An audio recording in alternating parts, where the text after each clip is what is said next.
Mikey Williams mga bro ititrade ng Converge sa Barangay Ginebra at Stanley Pringle possible comeback sa Barangay Ginebra.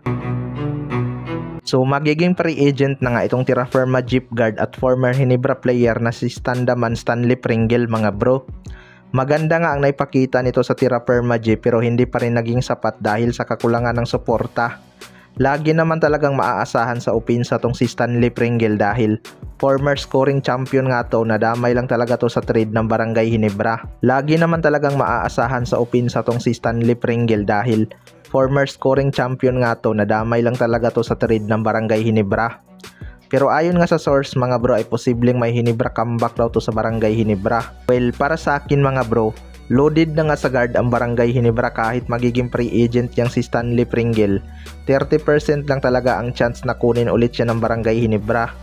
Unang dahilan nga dyan mga bro ay ang kanyang edad.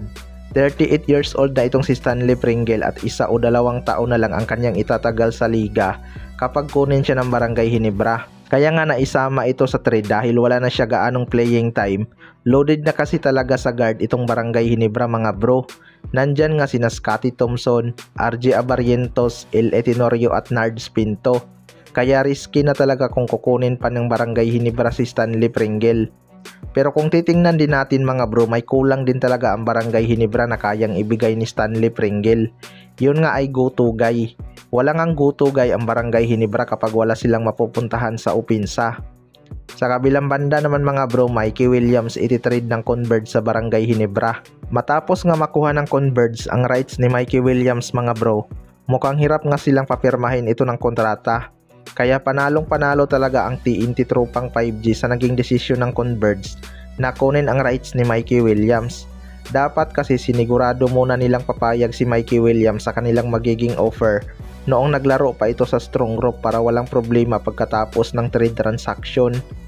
Pero sa laki ng hinihingi ni Mikey Williams mga bro, SMC management lang talaga ang may kakayanang sumugal dito. Ayon nga sa source mga bro ay baka i-trade na lang daw ng Converge ang rights nitong si Mikey Williams sa Barangay Ginebra. Well, para sa akin mga bro, mahirap nang tanggihan ng isang player ang Barangay Ginebra.